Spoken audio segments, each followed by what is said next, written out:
we're going to move on. Now, let's go to one of the brand new teams on the grid, and this one is the brand new team with a rebrand. We're talking Audi with Nico Hulkenberg and Gabriel Bortoleto, and they had a really strong finish to last season. It's very clear that Jonathan Wheatley's had a huge impact on this team going into this season, and we know that they're not bringing their own engine yet. Where do these guys actually stand? Are they a team on the ascent? It's a big, deep breath right there. Shall I go first, Tim? Yeah, no, go, Nelson. I mean, look, there's a lot they need to work on. Like I would say for Audi, and Nelson, you were at testing as well, so you and I have talked about this before, but their power unit engine that needs some work. It needs quite a bit of work. I mean, you can hear it out on track. Not only that, the car looks heavy. Like it does look really heavy. Cumbersome. Yeah, cumbersome is a good word.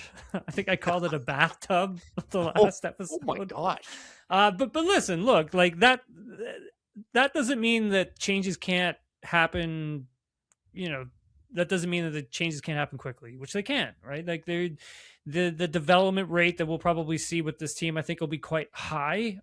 With Jonathan Wheatley, Mattia Binotto running the show there now, they've done a really good job of, I think, just getting this team as ready as it is right now. Like there's been a lot of stuff going on behind the scenes with this team to try and get this whole production together and to the racetrack. Like they're not building the car and the power unit together like on site. Those things are getting done in two different countries. Like that's not an easy thing to do. So in the future, if this is something that Audi is, really in for the long haul, then maybe this is something to revisit with either making an engine facility where Audi is based out of, or the old Sauber facilities, or they just move everybody over to where they are now, building the engine. But that being said, I think that for this team, for this season, I think they're in a good starting position. Mm-hmm.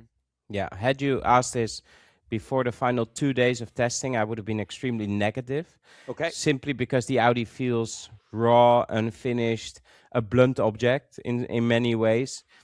But Jonathan Wheatley cut a very, let's say, confident person in the first week of testing after we spoke to him at the end of the first week. And he said, our job list is so long, but we'll get it done. And by the end of the second week of testing, that car started to get transformed. They found a sweet spot in terms of the setup. Their long run pace was incredibly strong. They were nipping at the heels of maybe the fourth team on the grid for that long run pace. And the team and the driver started to look a lot happier. I agree with Tim. The car looks heavy. The car looks unrefined. But those are issues that during the season you can figure out. They're not as fundamental as, say, the issues that we spoke about with Aston Martin. It will require a new chassis if that car is indeed overweight, but come the second half of the season, that will have happened. And if they are showing the performance they are in single lap speed, because I think they were okay getting into the 33s in Bahrain and figuring out their long run pace, then I think they're on the right track. But Bahrain is a snapshot. It's a very particular track that goes for all the teams. Ranking them based on solely what we've seen in Bahrain is difficult. But what I like is the upward trajectory. They are starting to figure things out.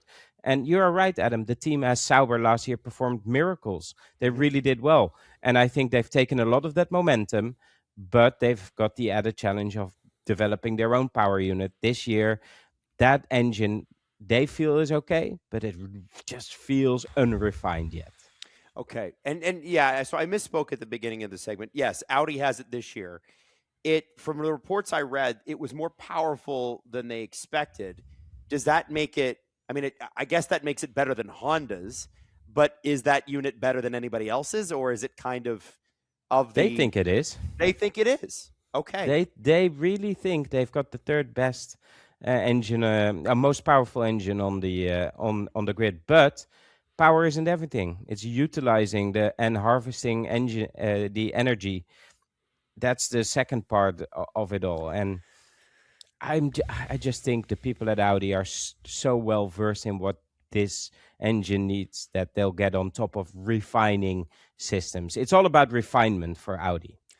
This isn't like technology that Audi doesn't know anything about, right? Like they know a lot about this type of technology, right? They've really done a good job of perfecting it and other things that they've done and participated in. So, I mean, even with these regulations, I think one of the reasons we're probably not getting harvesting from the front axle is simply because that's something that Audi would have been really, really good at. And a lot of the other teams may have been chasing after Audi to begin the season because of that knowledge and development. So, I mean, Audi doesn't get into motorsports unless they think they're going to win. And they also have that mentality that when they enter motorsport, they enter it to be the best. And that means that this is going to be a very, very good team. It's just starting off at the moment now where they're just trying to figure it out. And where do they go next? So then, sorry, go ahead, Nelson. No, please. No. What I was going to say was they've cut a lot of different programs to make this work financially. Yes. So they've got all their eggs in the F1 basket, basically. And I agree with Tim. Once they commit to something, they don't let it go easily. So I'm quite optimistic. In terms of driver performance, and we got a couple of minutes here on Gabriel Bortoleto and Nico Hulkenberg, what are reasonable expectations for them throughout the year? Once we answer that question, we'll get to our predictions. But, I know with Nico, he's a veteran driver. You're trying to get all the feedback you can from him. He also puts you in a good spot qualifying wise. Gabriel's going into his second season, had some really bright moments last season. How are they going to judge these drivers? Bortoleto is the one who's going to shine with this regulation set, whether it's early on in the season or not. But I believe he is one of those kids that has all the tools in the toolbox to make it work with what you need from this very digital way of driving without the seat of the pants feel. And that's where he's going to excel. This kid is super bright. He's so clever. He's measured. And he knows that he's in a good position where he is right now. I'm very impressed by Bortoleto. Yeah, he's a star in the making, in my opinion. I think what I saw from Gabby last season was remarkable for a rookie to come in and be challenged like he was on a team that, I mean, the year before that was finishing dead last and could barely score a point. So I think for Bortoleto, I mean, he is, I believe, he's going to be one of those stars of Formula One. That's how good he is. But for Nico Hulkenberg, this is the right guy to have on your team at the right moment. And why I say that is because of the knowledge that he brings. He's been through different iterations of Formula One. He understands how good teams should function and information should flow and how the driver needs to give the feedback that he needs to give. And so I think for Audi having Nico Hulkenberg for this season, and we'll see what happens for next year. We'll see what the performances are like. I still think he's, extremely, extremely fast driver. He's a very good qualifier. I think having him in your stable is very important at a time like this. And let's not forget, he won Le Mans in a hybrid Porsche. That's right. He knows about this technology, whether or not it's exactly the same. That's not the point. It's more the mindset. Yeah. And he's happy to be in the seat.